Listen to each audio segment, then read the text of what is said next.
Shalom, my name is Adam, and I welcome you to the parable of the vineyard. Every day, Yahuah is waking up a remnant, a group of people who are coming out of deceptions, realizing our walk is to consist of faith and obedience to his righteous commands. Each week, we read through and examine a portion of the Torah, allowing the Spirit of the Most High to guide, teach, and open our eyes and ears to the wondrous matters out of his law. Join us as we seek to be refined by his word, preparing ourselves for the return of our King of Kings, being faithful and obedient, walking in his way, truth, and life.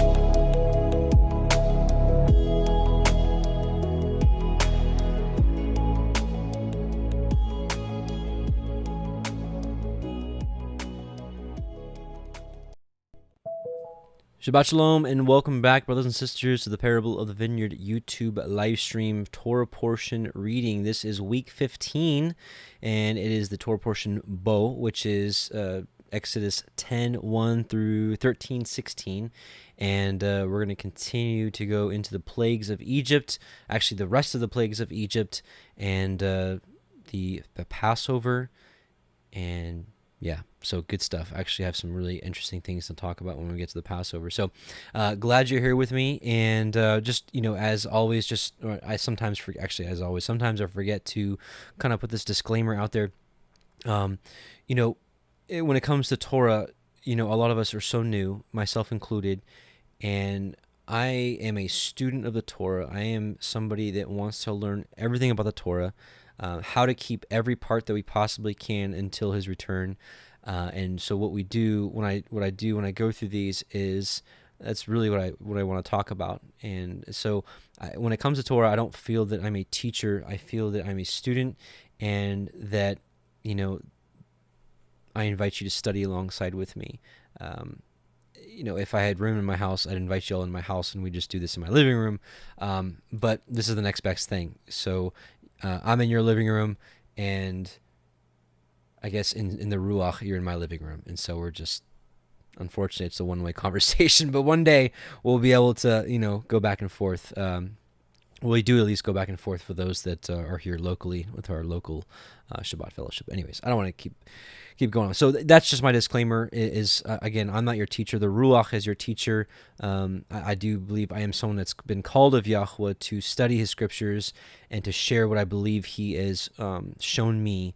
And I just want to share this with you. And again, what we do with these Torah portions is we read the Torah portions, and then we kind of go through some of the other parallel books, like the book of Jasher, which was mentioned in the scriptures a couple times. Also comparing sometimes with the Septuagint, which is the Greek version of the scriptures, and also now most recently this year, the Targums, which is the Aramaic version of the scriptures translation. So I found that when we do that, we get a better overall idea of what's going on and more in-depth understanding of what's really being said, which at the end of the day, I think strengthens our walk, strengthens our bond with the Most High, because with a lot of times with understanding comes obedience, at least better obedience. So that is, at the end of the day, my goal is to be more obedient to his word. So quick prayer and let's move on. Heavenly Father, Yahuah Most High, we just come before you in your Son, Yahusha's name, and we thank you, as always, for Messiah Yahusha, that we have salvation through him and his name and his blood. And we just also thank you for opening our eyes to the fact that your Torah is good, it's righteous, it's sweeter than honey, worth more than gold, more to be desired than anything on this world. And we just ask that you help us to keep it, because we're so new at this. Help strengthen us, O Yahuah, in our walk, that we do not fall to the left or to the right hand. Shabbat Shalom, and blessings to you, O Yahuah, in Yahusha's name. Amen. Okay, let's get to it. We're going to be Exodus 10, verse 1, starting with the Sefer version. Against much thanks to Dr. Pigeon for allowing us to put the Sefer up here on our website so that we can read it together. especially those of you that may not have a copy of the Sefer. So thank you to him. Exodus 10:1, and Yahuah said unto El Moshe, go in unto Pharaoh, for I have hardened his heart and the heart of his servants, that I might show these my signs and wonders before him. And this is something that we've been talking quite a bit about, is that the Most High is the one that continued to harden his heart. And everything is for his purpose, for his glory. And we know that he's a righteous judge. So, if he decides to pick a wicked man and use him essentially for his glory, what can the clay say to the potter? Why did you, what are you doing? Are we going to speak against Elohim? I don't think so. We see the same thing with Revelation 17:17. It says that Yahuah himself puts these plans in the minds of these kings of the earth to bring forth, about his end times and his will. So you can get mad all you want against people like the Rothschilds and all that. I'm not sticking up for that. I'm just saying, you can get angry at them all you want. Just like, people could have been angry at Pharaoh, which, was rightly so, because they were whatever. But listen, at the end of the day, they're going to get theirs from Yahuah. And at the end of the day, they're playing their part as an unworthy vessel, as a vessel of dishonor. And, again, they're going to get theirs. So I think we should really shift our focus from hating those people to... Honestly, I feel bad for them. I really do, because they think they've got it made. They think they know what they're doing. Like, oh, we're full of riches and we have need of nothing, and we rule the world, and we're kings and we reign. And little do they know that they are going to be stomped to the ground. This word says they're going to bow themselves down to the ground. They're going to lick the soles of the feet. They're going to eat the dust of the earth, and they're going to be servants. So. Exodus 10:2, and that you may tell in the ears of your son and of your son's son what things I have. So my point is that Yahuah hardened Moshe's heart, right? It says, I have hardened his heart and the heart of his servants, that I might show these wonders. So his point by doing this was that, all these plagues and all these wonders could be done. And we see that his fame, Yahuah's fame, was through all the earth. When Joshua was in, the spies went into Rahab and Jericho, they heard about everything. And that's why their hearts were melted with fear. It's going to happen again. Exodus 10:2, and that you may tell in the ears of your son and of your son's son what things I have wrought in Mitzrayim, and my signs which I have done among them, that ye may know how that I am Yahuah. And Moshe and Aharon came in unto Pharaoh, and said unto him, Thus says Yahuah Elohim of the Ivrim, how long will you refuse to humble yourself before me? Let my people go, that they may serve me. Else, if you refuse to let my people go, behold, tomorrow I will bring the locust into your coast. And they shall cover the face of the earth, that one cannot be able to see the earth, and they shall eat the remnant of that which is escaped, which remains unto you from the hail, and shall eat every tree which grows out of the field. So remember, the hail already destroyed most of the crops, so these locusts are going to come in, they're going to eat the rest of it. And they shall fill your houses and the houses of all your servants and the houses of all the Mitzrayim, which neither your fathers nor your fathers' fathers have seen since the day that they were upon the earth unto this day. And he turned himself and went out from Pharaoh. And Pharaoh's servants said unto them, How long shall this man be a snare unto us? Let the men go, that they may serve Yahuah Elohim. Know you not that Mitzrayim is destroyed? And Moshe and Aharon were brought again unto Pharaoh. So he's like, all right, bring him back in. And he said unto them, Go, serve Yahuah Elohim, but who are they that shall go? And Moshe said, We will go with our young and with our old, with our sons and with our daughters, with our flocks and with our herds we will go, for we must hold a feast unto Yahuah. And he said unto them, Let Yahuah be so with you, as I will let you go, and let your little ones look to it, for evil is before you. This is actually a really weird statement. Stop saying that word. This is an odd statement. It actually really gets expounded in the targums of what he's actually saying here, and it was really pleasing to kind of finally understand what he's really saying here. Not so. Go now, ye that are men, and serve Yahuah, for that ye desire. And they were driven out from Pharaoh's presence. And Yahuah said unto Moshe, stretch out your hand over the land of Mitzrayim for the locusts, that they may come upon the land of the Mitzrayim to eat every herb of the land, even all that the hail has left. And Moshe stretched forth his rod over the land of the Mitzrayim, and Yahuah brought an east wind upon the land all that day and all that night. And when it was morning, the east wind brought the locusts. And the locusts went up over all the land of Mitzrayim, and rested in all the coasts of Mitzrayim. Very grievous were they. Before them there was no such locust as they, neither after them shall be such. For they covered the face of the whole earth, so that the land was darkened, and they did eat every herb of the land, and all the fruit of the trees which the hail had left. And there remained not any green thing in the trees, or in the herbs of the field, through all the land of Mitzrayim. Then Pharaoh called for Moshe and Aharon in haste, and he said, I have sinned against Yahuah Elohim and against you. Now therefore forgive, I pray you, my sin only this once, and entreat Yahuah Elohim that he may take away from me this death only. And we went out from Pharaoh and entreated Yahuah.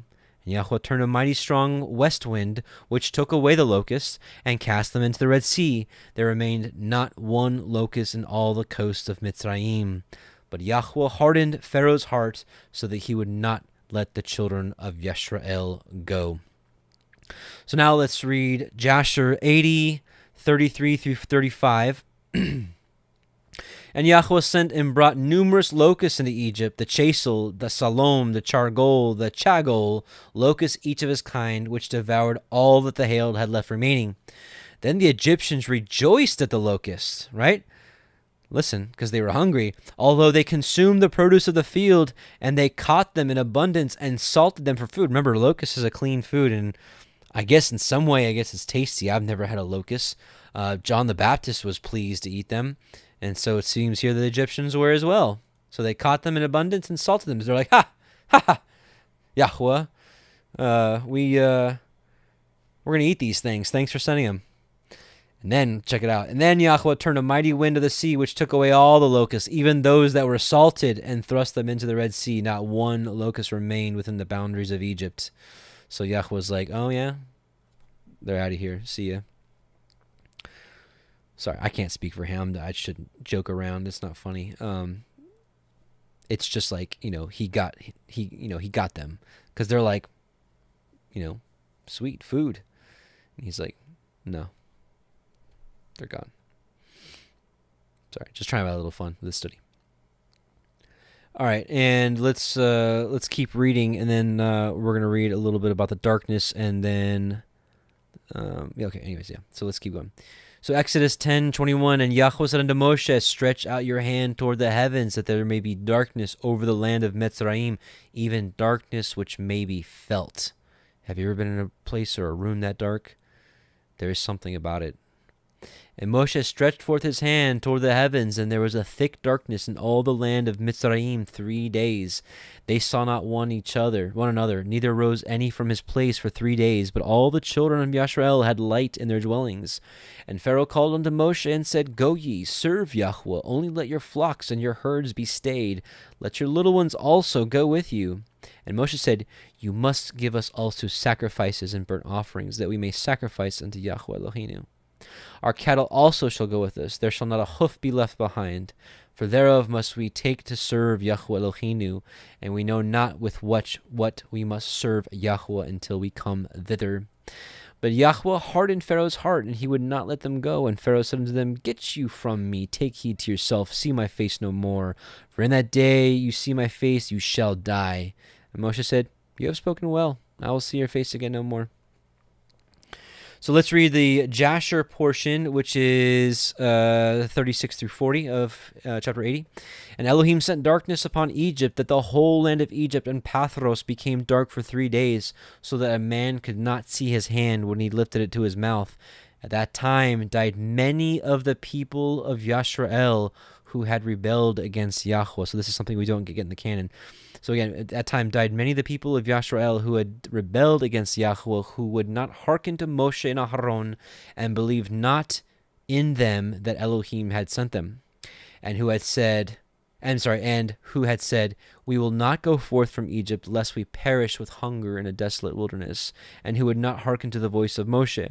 And Yahuah plagued them in the 3 days of darkness, and the Israelites buried them in those days, without the Egyptians knowing of them or rejoicing of them. And the darkness was very great in Egypt for 3 days, and any person who was standing when the darkness came remained standing in his place, and he that was sitting remained sitting, and he that was lying continued lying in the same state, and he that was walking remained sitting upon the ground in the same spot. And this thing happened to all the Egyptians until the darkness had passed away. I mean, that is really, you're just like, oh yeah, it was dark for 3 days. I mean, think about it. Think about that, where you really can't see anything for 3 entire days. I mean, that would be bone chilling, in my opinion. I don't even want to imagine.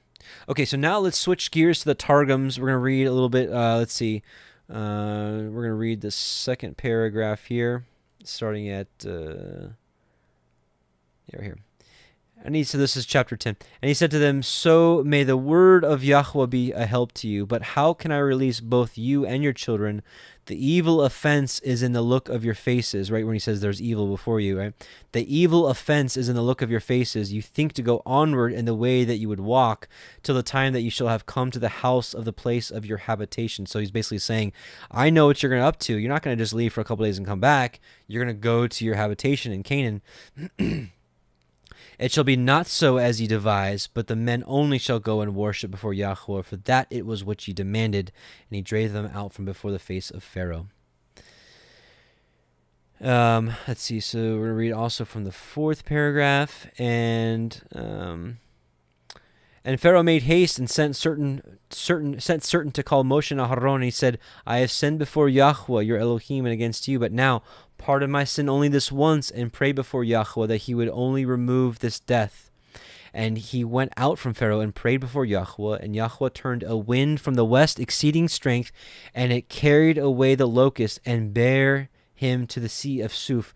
There was not one locust left in all the borders of Mizraim, and even such as has been salted in vessels for needed food, those two the western wind bear away. So here you have the Targums confirming what was written in the book of Yashar. So 2 witnesses, they're kind of confirming each other. So the Targums confirms Yashar, Yashar confirms the Targums. And they went, but Yahuah strengthened the design of Pharaoh's heart, and he would not release the children of Yisrael. Okay, and so now we're going to read also this last paragraph here in chapter 10. And Yahuah said to Moshe, lift up thy hand towards the height of the heavens, and there shall be darkness over all the land of Mizraim in the morning at the passing away of the first darkness of the night. And Moshe stretched out his hand toward the height of heavens, and there was darkness in all the land of Mizraim 3 days. No man saw his brother, and none arose from his place 3 days. But among the sons of Yisrael there was light, that the wicked among them who died might be buried. So here again, now you have the Targums confirming Yashar. And that the righteous might be occupied with the precepts of the Torah in their dwellings. So there was light in their dwellings so they can study the Torah. And at the end of the 3 days, Pharaoh called Moshe and said, go, worship before Yahuah. Only your sheep and your oxen shall abide with me. Your children also may go with you. But Moshe said, there must also give into our hands the holy oblations and burnt offerings. Okay, the rest of this is actually the same from what I remember. Yeah, the rest is fine. So we'll skip that. Again, well, I'm not going to reread the entire Targums. When I go through the study, I just pick out in the Targums what's kind of different, or what's interesting to compare or to talk about and whatnot. So I no need to be repetitive and read the things that are the same in both the Targums and in the regular canon that we're used to. Okay, and so now we're going to go back to the canon, and we're going to read chapter 11. And Yahuah said unto Moshe, yet I will bring one plague more upon Pharaoh and upon Mitzrayim. Afterwards he will let you go hence. When he shall let you go, he shall surely thrust you out hence altogether. Speak now in the ears of the people, and let every man borrow of his neighbor. This word borrow is really take or demand. Of his neighbor, and every woman of her neighbor, or ask for, not like take, like steal, but like, hey, give me some jewels. And people are like, okay. and every woman of her neighbor jewels of silver and jewels of gold, because it's not like borrow, like, hey, let me just borrow this for a couple days, I'll bring it back to you, and then never bring it back to them. That's not what happened, right?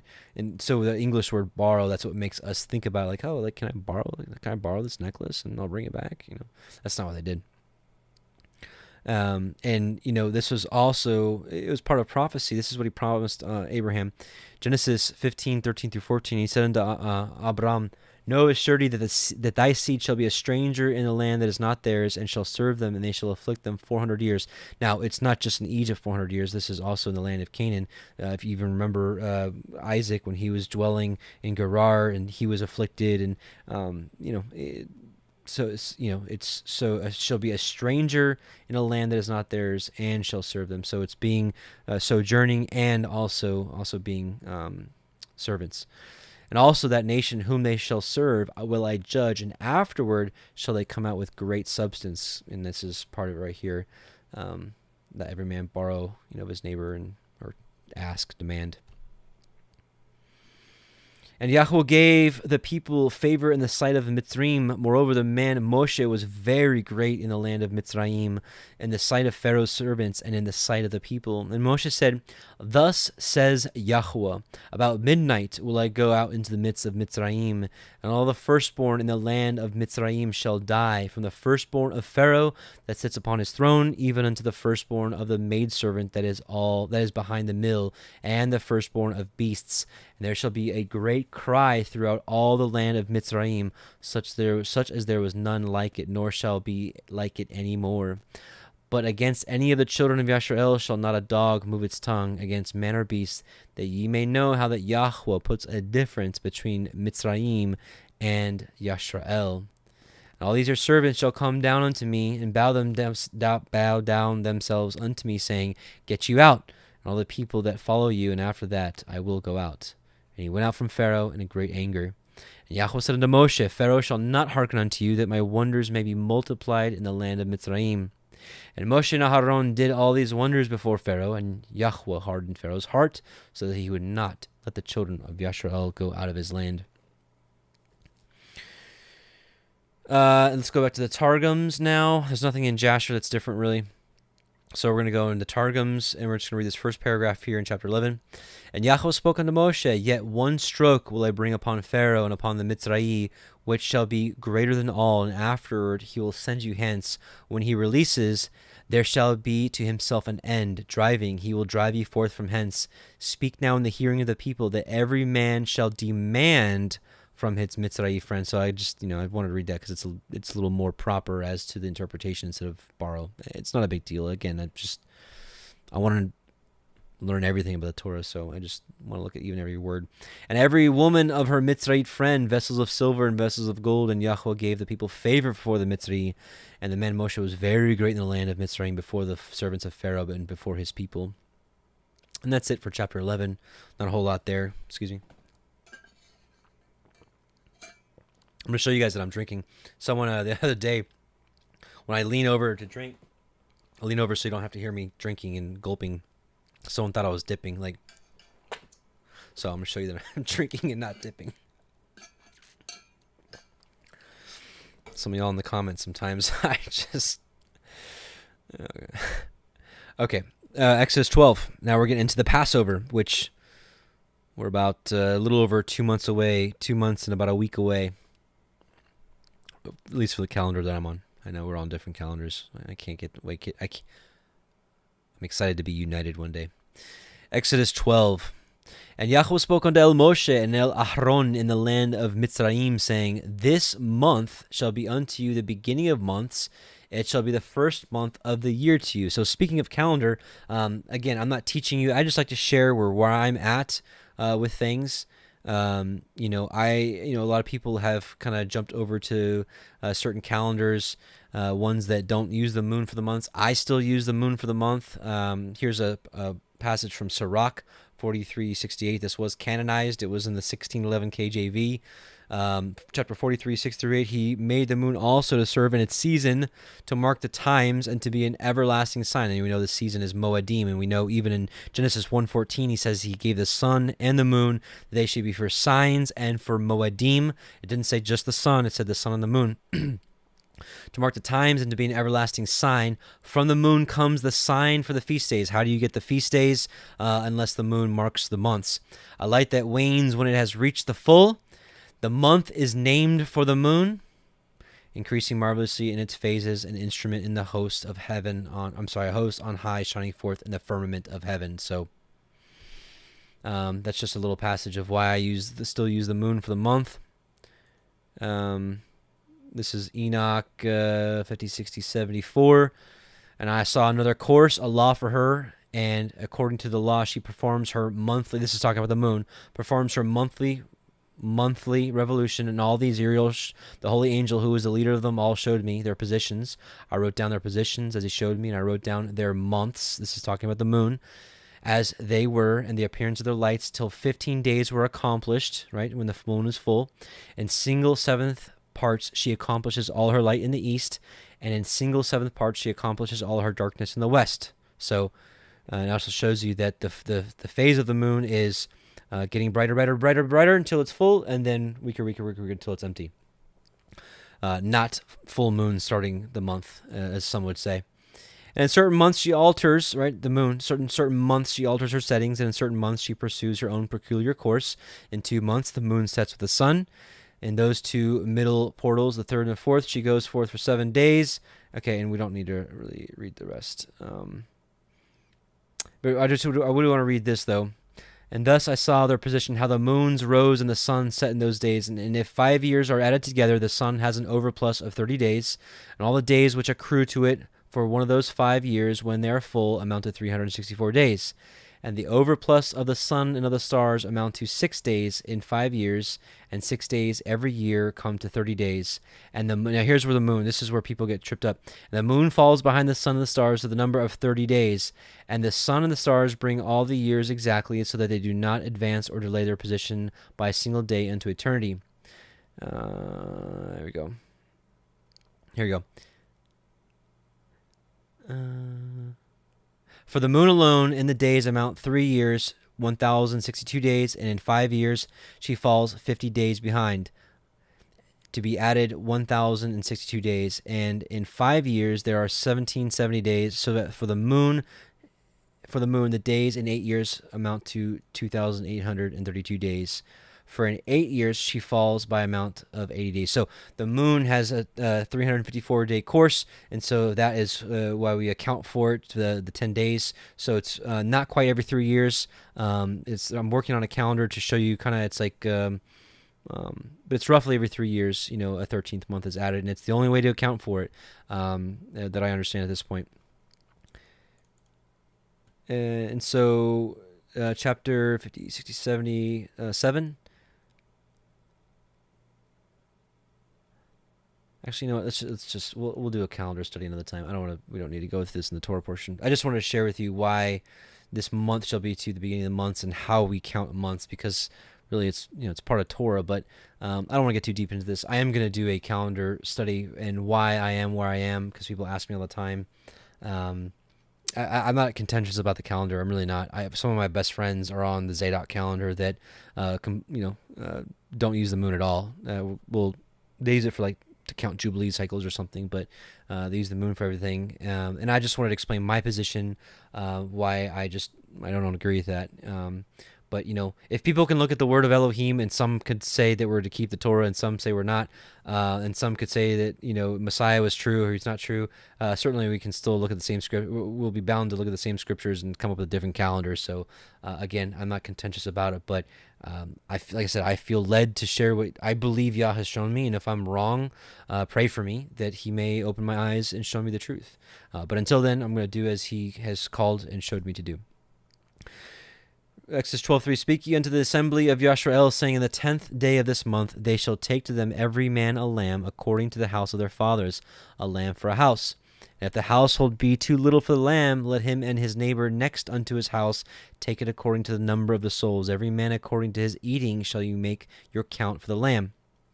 And, we'll keep going.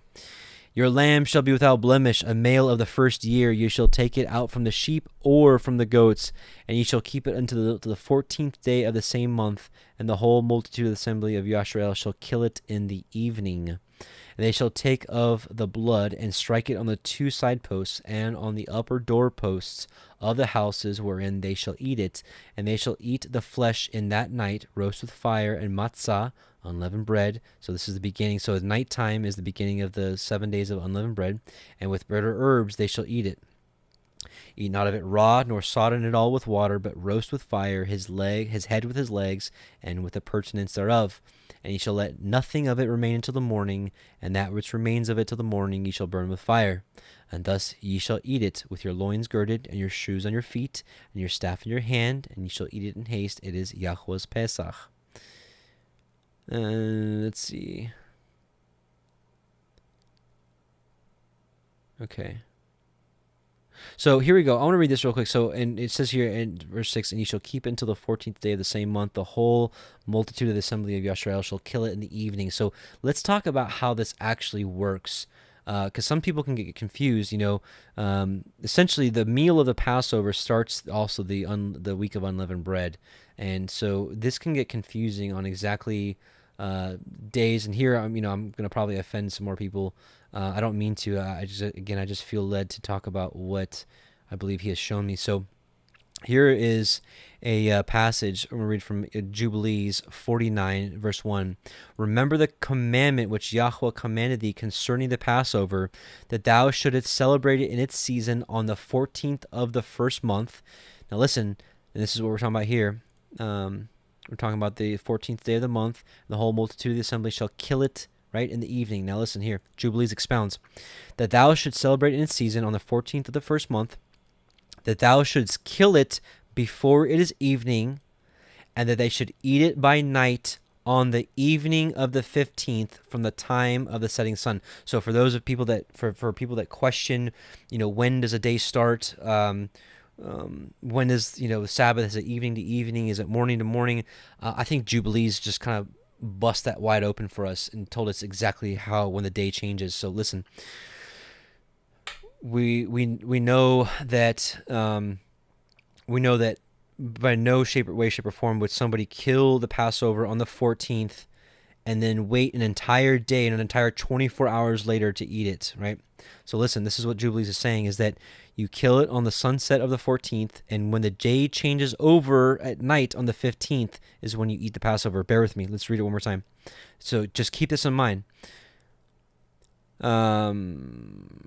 Here we go. Remember the commandment which Yahuah commanded thee concerning the Passover, that thou shouldst celebrate it in its season on the 14th of the first month, that thou shouldst kill it before it is evening, and that they should eat it by night on the evening of the 15th from the time of the setting sun. For on this night, the beginning of the festival and the beginning of the joy, you were eating in the Passover in Egypt, when all the powers of Mastema had been let loose to slay all the firstborn in the land of Egypt, from the firstborn of Pharaoh to the firstborn of the captive maidservant in the mill and the cattle.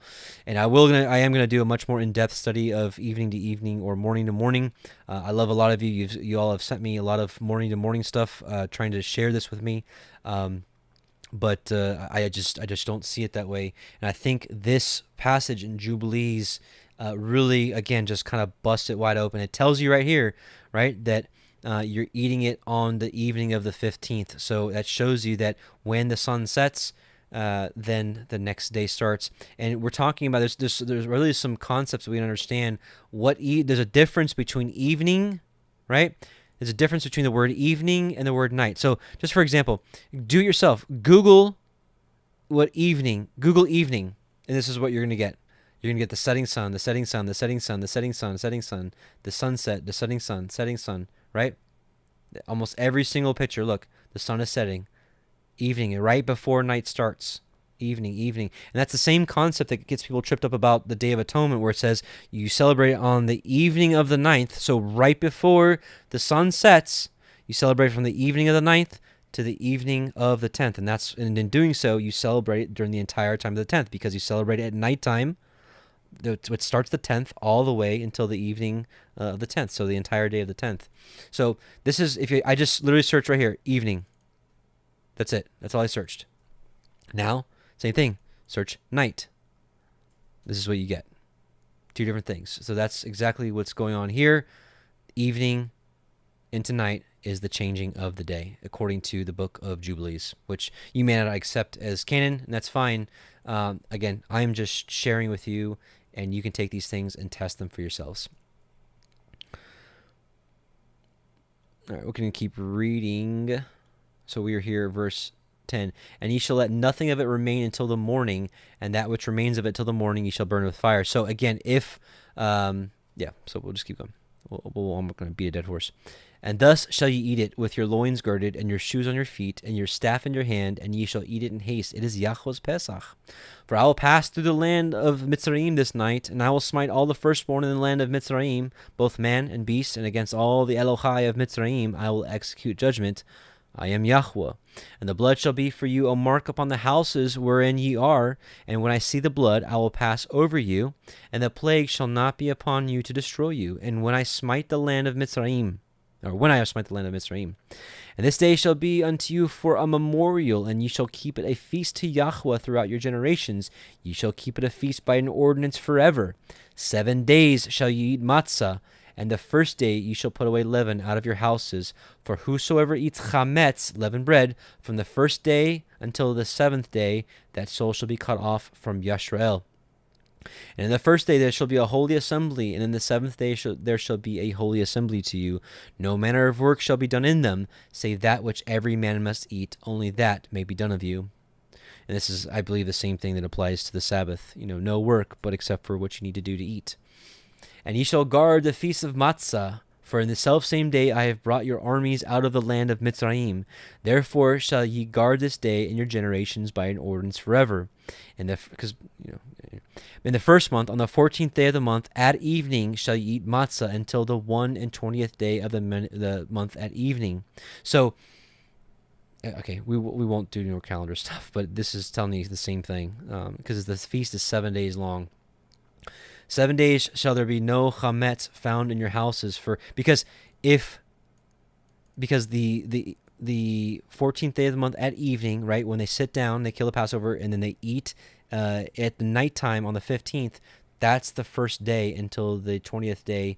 The 1 and 20th day, the 21st day of the month at evening. And if it was morning to morning, you would have an extra half day in there, so it would make it 7.5 day festival. 7 days there shall be no chametz found in your houses, for whosoever eats that which is with chametz, leaven, even that soul shall be cut off from the assembly of Yisrael, whether he be a stranger or born in the land. Ye shall eat nothing with chametz, and all your habitations shall ye eat matzah. Then Moshe called for all the elders of Yisrael, and said unto them, Draw out and take you a lamb according to your families, and kill the Pesach.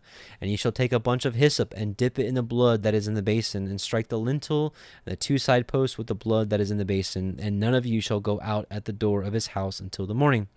For Yahuah will pass through to smite the Mitzrayim, and when he sees the blood upon the lintel and on the 2 side posts, Yahuah will pass over the door, and will not suffer the destroyer to come into your houses to smite you. And ye shall guard this thing for an ordinance to you and your sons forever. Forever. And it shall come to pass, when ye are come into the land which Yahuah will give you, according as he promised, that ye shall guard this service. And it shall come to pass, when your children shall say unto you, What mean ye by this service? That ye shall say, It is the sacrifice of Yahuah's Pesach, who passed over the houses of the children of Yisrael in Mitzrayim, when he smote the Mitzrayim, and delivered our houses, and the people bowed the head and worshipped. And the children of Yisrael went away, and did as Yahuah had commanded Moshe and Aharon, so did they. Keep going. And it came to pass that at midnight Yahuah smote all the firstborn in the land of Mitzrayim, from the firstborn of Pharaoh that sat on his throne unto the firstborn of the captive that was in the dungeon, and all the firstborn of the cattle. And Pharaoh rose up in the night, he and all his servants and all the Mitzrayim, and there was a great cry in Mitzrayim, for there was not a house where there was not one dead. And he called for Moshe and Aharon by night, and said, Rise up, and get you forth from among my people, both ye and the children of Yisrael, and go, serve Yahuah as ye have said. Also take your flocks and your herds as ye have said, and be gone, and bless me also. And the Mitzrayim were urgent upon the people, that they might send them out of the land in haste, for they said, We be all dead men. The people took their dough before it was leavened, their kneading troughs being bound up in their clothes upon their shoulders. And the children of Yisrael did according to the word of Moshe. They borrowed or demanded or took of the Mitzrayim jewels of silver and jewels of gold and raiment. And Yahuah gave the people favor in the sight of Mitzrayim, so that they lent unto them such things as they required, and they spoiled the Mitzrayim. And the children of Yisrael journeyed from Ramesses to Sukkot, about 600,000 on foot that were men beside children, and a mixed multitude went up also with them, and flocks and herds, even very much cattle. And I think this is a clear picture for what's coming in the last days. You have the men numbered, right? So you have the men numbered for war, and then you had the mixed multitude, and we kind of see the same thing in Revelation 7. So you've got the sealing of the 144,000, right? So these are I believe, the fighting force of Yahuah.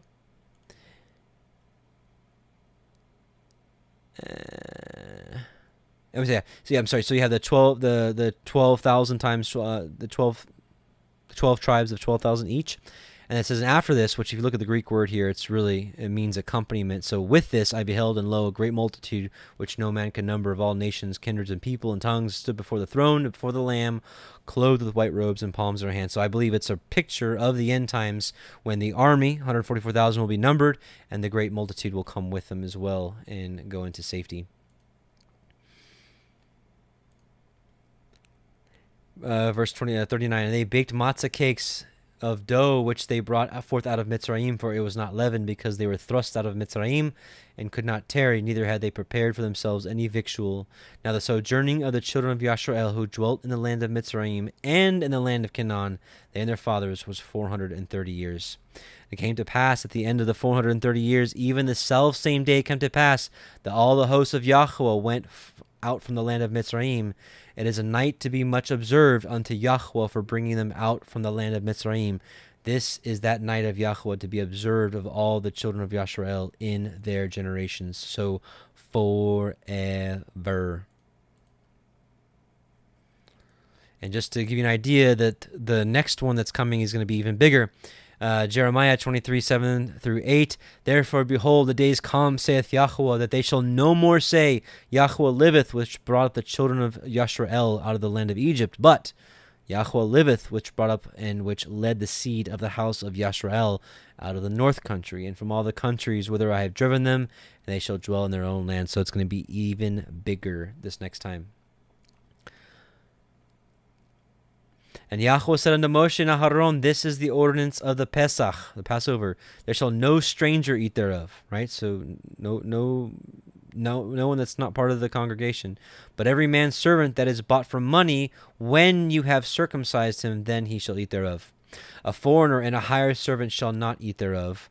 In one house shall it be eaten. You shall not carry forth aught of the flesh abroad out of the house, neither shall you break a bone thereof. All the assembly of Yisrael shall keep it. And when a stranger shall sojourn, actually, let's go stay right here. Verse 46. No bone broken thereof.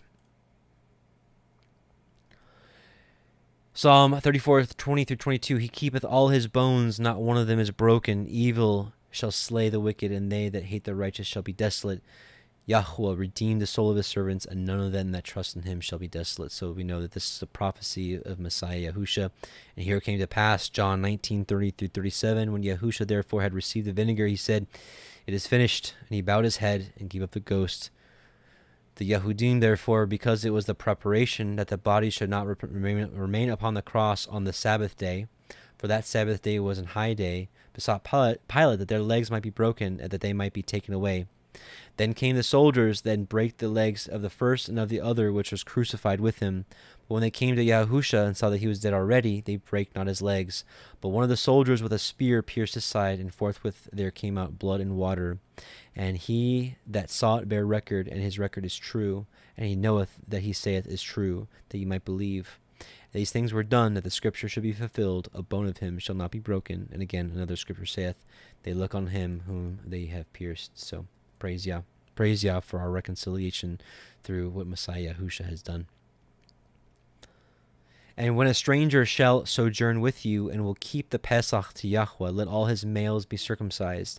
Then let him come near and keep it, and he shall be as one that is born in the land. No uncircumcised person shall eat thereof. And, even to this day, there's still a lot of people in the Torah communities that will just brush this off as be like, well, it's really just about the circumcision of the heart. I'm here to say I believe it's both. I believe that we first have a circumcised heart through the reconciliation of Messiah Yahusha and a true repentance, baptism, all of it, the whole package. And I believe as we continue in faith, I do believe the males should be physically circumcised. Now, there's a big debate on how much of it is supposed to be snipped off. They say modern day circumcision is mutilation. I haven't really done a whole lot of research into that. I'm not wise on that. Do your own. If you need to be circumcised, or your children, look into it. It's just not something I'm too understanding with, because I was circumcised as a child, and so were my children. So it's not something I have really stressed about. But I know some of you that haven't, or are in a particular situation, you have done some research, so you're probably a lot wiser than me on that. There's a lot of research sources out there, but I heard some people shy away from circumcision because they believe it's mutilation. I don't know. I don't know. But the Torah says what it says. And when men say that the Torah doesn't mean what it says, I'm just not with that. I'm just not with it. Just like, we're going to be talking about next week, my issues with Paul. You can explain away with what he said about circumcision. I just don't agree with him. That or his letters were added to. I just don't agree with 1 Corinthians 7 that says circumcision is nothing. Now, certainly you can take the stance of saying if you get circumcised and you don't keep the commandments and you're an unfruitful person, I get it. But to, the way it was written or altered or added to, it just makes it seem like, to the average person that reads it, like, okay, I don't need to get circumcised, right? He that came uncircumcised remain uncircumcised. I don't agree with that at all. But we're going to talk more about that next week. So next Friday night, the main live stream, the 8 o'clock live stream, we're going to be talking about Paul, where I'm at with Paul. Exodus 12:49, one Torah shall be to him that is homeborn, and unto the stranger that sojourns among you. Thus did all the children of Yisrael, as Yahuah commanded Moshe and Aharon, so did they. And it came to pass the selfsame day that Yahuah did bring the children of Yisrael out of the land of Mitzrayim by their armies. And again, I think that's what we're going to see soonish, hopefully. Okay, Yashar 80, we're going to read 41 through 81:5. The days of darkness passed away, and Yahuah sent Moshe and Aharon to the children of Yisrael, saying, celebrate your feast and make your Passover, for behold, I come in the midst of the night amongst all the Egyptians, and I will smite all their firstborn, from the firstborn of a man to the firstborn of a beast. And when I see your Passover, I will pass over you. And the children of Yisrael did according to all that Yahuah commanded Moshe and Aharon. Thus did they in that night. And it came to pass in the middle of the night that Yahuah went forth in the midst of Egypt, and smote all the firstborn of the Egyptians, from the firstborn of man to the firstborn of beast. And Pharaoh rose up in the night, he and all his servants and all the Egyptians, and there was a great cry throughout Egypt in that night, for there was not a house in which there was not a corpse. Also the likeness of the firstborn of Egypt, which were carved in the walls at their houses, were destroyed and fell to the ground. Even the bones of their firstborn who had died before this, and whom they had buried in their houses, were raked up by the dogs of Egypt on that night, and dragged before the Egyptians, and cast before them. And all the Egyptians saw this evil which had suddenly come upon them, and all the Egyptians cried out with a loud voice. And remember, listen, poor them. Yeah, I don't know. Remember what they did to the Israelites, throwing their babies in the water, dashing their heads, Pharaoh killing hundreds of them and putting their blood on his sores. And, when the men were deficient in bricks, they would put their children inside of the walls and have to build the wall over their children and hear them basically cry to death, and starve to death. Like, no, this is the vengeance of Yahuah, just like Sodom and Gomorrah. And all the families of Egypt went upon that night, each man for his son, and each man for his daughter, being the firstborn. And the tumult of Egypt was heard at a distance on that night. And Bathia, the daughter of Pharaoh, went forth with the king on that night to seek Moshe and Aharon in their houses. And they found them in their houses, eating and drinking and rejoicing with all Yisrael. And Bathia said to Moshe, Is this the reward for the good which I have done to thee, who have reared thee and stretched thee out, and thou hast brought this evil upon me in my father's house? And Moshe said to her, Surely 10 plagues did Yahuah bring upon Egypt. Did any evil accrue to thee from any of them? Did one of them affect thee? And she said, No. And Moshe said to her, Although thou art the firstborn to thy mother, thou shalt not die, and no evil shall reach thee in the midst of Egypt. And she said, What advantage is it to me when I see the king my brother and all his household and subjects in this evil, whose firstborn perish with all the firstborn of Egypt? And Moshe said to her, Surely thy brother and his household and subjects, the families of Egypt, would not hearken to the words of Yahuah. Therefore this evil did come upon them. And Pharaoh, the king of Egypt, approached Moshe and Aharon, and some of the children of Yisrael were with him in that place, and he prayed to them, saying, Rise up and take your brethren, all the children of Yisrael, who are in the land, with their sheep and oxen and all belonging to them. They shall leave nothing remaining. Only pray for me to Yahuah your Elohim. And Moshe said to Pharaoh, Behold, though thou art thy mother's firstborn, yet fear not, for thou wilt not die. For Yahuah has commanded that thou shalt live, in order to show thee his great might and outstretched arm. And Pharaoh ordered the children of Yisrael to be sent away, and all the Egyptians strengthened themselves to send them, for they said, We are all perishing. And all the Egyptians sent the Israelites forth with great riches, sheep and oxen and precious things, according to the oath Yahuah between him and our father Abraham, which we read earlier. And the children of Yisrael delayed going forth at night. And when the Egyptians came to them to bring them out, and they said to them, Are we thieves that we should go forth at night? And the children of Yisrael asked of the Egyptians vessels of silver and vessels of gold and garments, and the children of Yisrael stripped the Egyptians. And Moshe hastened and rose up and went to the river of Egypt, and brought up from thence the coffin of Joseph, and took it with him. The children of Yisrael also brought up each man his father's coffin with him, and each man's coffin of his tribe. Chapter 81. And the children of Yisrael journeyed from Ramesses to Sukkot, about 600,000 men on foot, beside the little ones and their wives. Also a mixed multitude went up with them, then flocks and herds, even much cattle. And the sojourning of the children of Yisrael who dwelt in the land of Egypt in hard labor was 210 years, which actually makes a lot of sense. I don't have it prepared for you, but you look at the generations, going from like the good example is like you had Levi, and then you had Kohath, and then you had Amram, and then you had Moshe. That's not 400 years. It's more like 210 years. At the end of the 210 years, Yahuah brought forth the children of Yisrael with a strong hand. And the children of Yisrael traveled from Egypt and from Goshen and from Ramesses, and encamped in Sukkot on the 15th day of the first month. Okay. Now, let's take a look at the Targums. There's quite a bit to read here in chapter 12, so let's take a look at this. So, chapter 12, we are going to read the full first paragraph. It's a long one. Okay. And Yahuah spoke to Moshe and to Aharon in the land of Mitzrayim, saying, This month is ordained to you to be the beginning of months, and from it you shall begin to number for the festivals and times and cycles. It shall be to you the first of the number of the months of the year.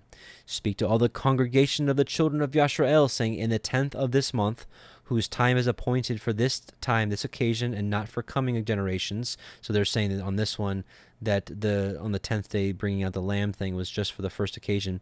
They shall take to them, again, this is just what the Targum's saying. I'm not saying that this is Just something to test. They shall take to them a lamb for the house of a family, and if many in number, they shall take a lamb for a house. But if the men of the house are fewer than 10 in number, in proportion to a sufficient number to eat the lamb, he and his neighbor who is nearest to his house shall take according to the number of souls. Each man according to the sufficiency of his eating shall be accounted for the lamb. The lamb shall be perfect, a male, the son of a year he shall be to you. From the sheep or from the young goats ye may take. And it shall be bound and reserved for you until the 14th day of this month, that you may know the fear of the Mitzrayim when they see it. And ye shall kill him according to the right of all the congregation of the assembly of Yisrael between the sons. This is how I understand it. And ye shall take of the blood and set it upon the 2 posts and upon the upper board outside the houses in which you shall eat and sleep. And ye shall eat the flesh on that night, the 15th of Nisan. So there's your second witness telling you that they take the lamb and they kill it on the evening on the 14th before the sun sets, and on that night when they eat it, you're then in the 15th day of the month. So there's your second witness. They shall eat the flesh on that night, the 15th of Nisan, until the dividing of the night, roasted with fire, without leaven, with horehound and lettuce shall you eat it. Eat not of it while living, neither boiled in wine or oil or other fluids, neither boiled in water, but roasted with fire, with its head and with its feet and its inwards, nor shall any be left of it till the morning. But what may remain of it until the morning you shall cover over, and in the daylight of the 16th day burn it with fire. You may not burn the residue of a holy oblation on the feast day. And according to this manner you shall eat it this time, but not in other generations. Your loins shall be girded. This is a big addition here. Where does it end?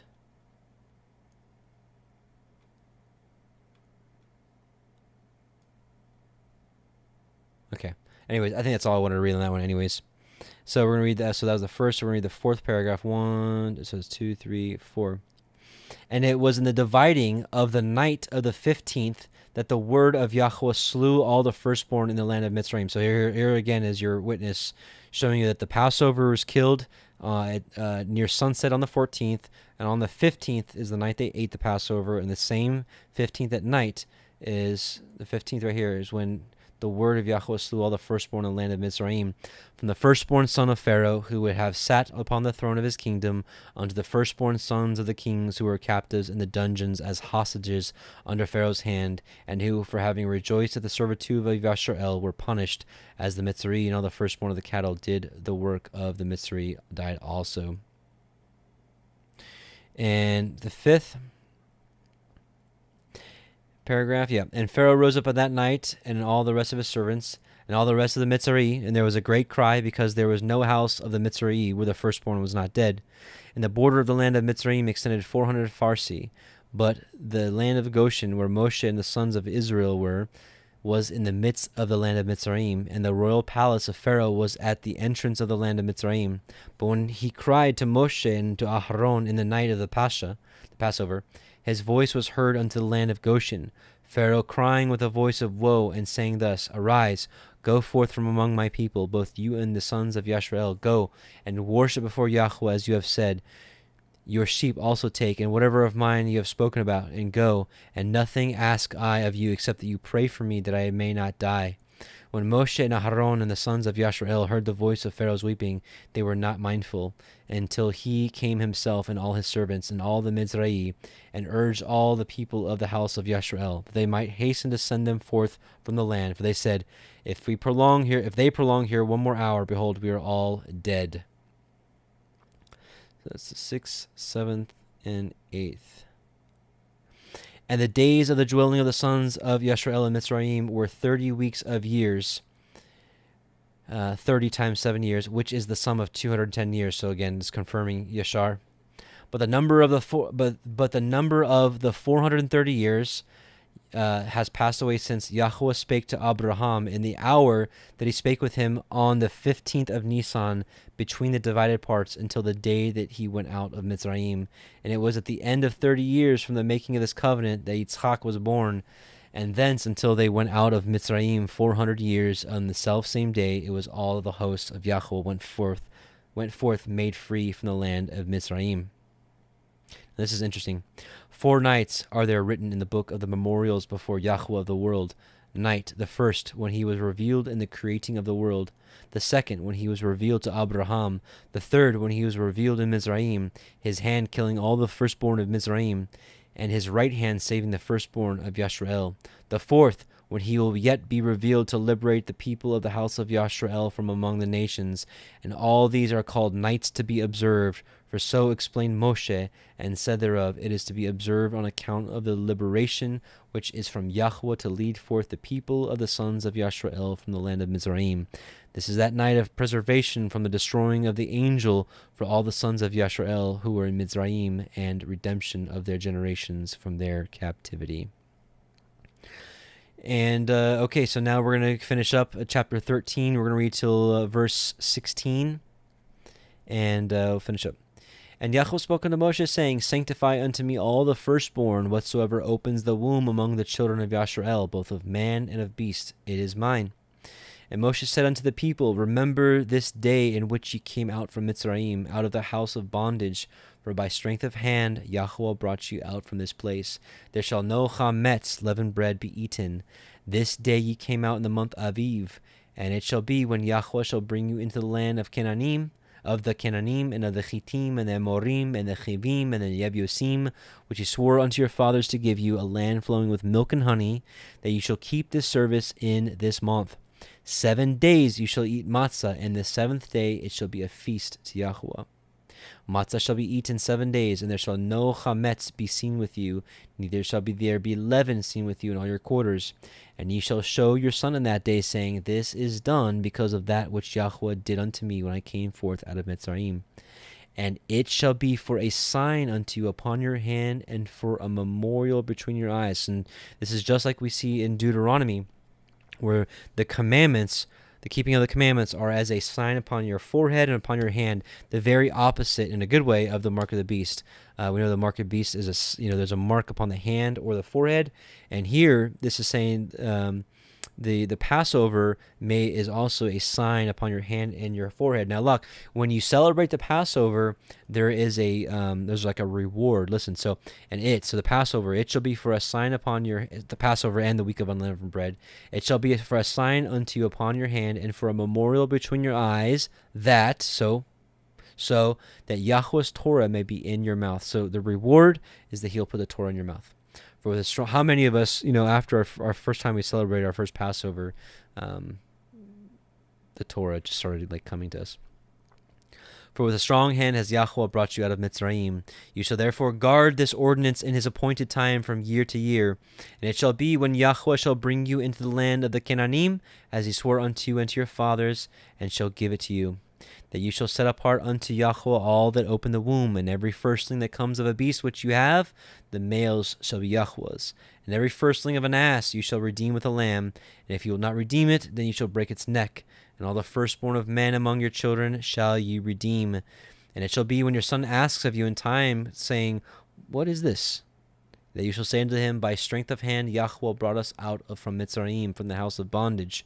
And it came to pass, when Pharaoh would hardly let us go, that Yahuah slew all the firstborn in the land of Mitzrayim, both of the firstborn of man and the firstborn of beast. Therefore I sacrifice to Yahuah all that opens the womb, being males, but all the firstborn of my children I redeem. And it shall be for a mark upon your hand, and for frontlets between your eyes. There it is again. For by strength of hand Yahuah brought us forth out of Mitzrayim. And so praise be to Yahuah. So again, just about the mark, let's just read this real quickly. Revelation 13:16 through 17.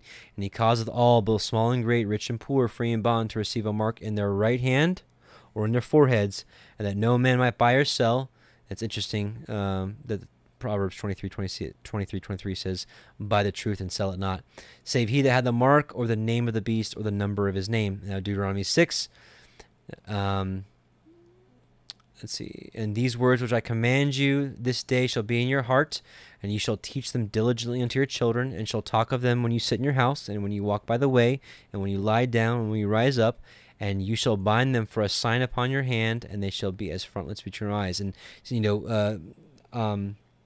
symbolically, your hand is your works, what you do, and your forehead, your mind, could be what's in your heart, what's in your soul, what your thoughts are, And quite frankly, our thoughts and our actions need to be stayed on the Most High and His ways, the way that He has made for us to walk for all of eternity. So, praise be to Yah. It concludes this Torah portion, week 15. I pray that it was a blessing for you, but as always, I pray most importantly that this was a blessing of the Most High, that people are spending their time and wanting to learn more about the Word of Yahuah. So may He be blessed, and I pray that He and many up there in heaven rejoice that people want to do this. So let's quick prayer. Let's finish this out. Let's do a let's do the Aaronic blessing, and we'll end with I think Exodus 15, which is going to be next week. The Exodus 15 song. So, Heavenly Father, O Yahuah, we come before you and we bless you again in Yahusha's name. We thank you for allowing us to study your Torah week by week, and we pray that you keep this this method of gathering up available to us until that very day you come and gather us. And we just thank you continually, and we say Shabbat Shalom to you, and we ask you to bless our Shabbat, that we may have peace and joy, and that we may rest in you and connect with you, O Yahuah. We know that this day is a very special day, and we just bless you and thank you for showing it to us. We thank you for salvation. We thank you for your word. We thank you for creating all this world for us to dwell in, and we're just so excited when Yahusha comes and rules and reigns in righteousness. And we look forward to being with you all of our days. In Yahusha's name, Amen, Amen, Hallelujah, and Shabbat Shalom.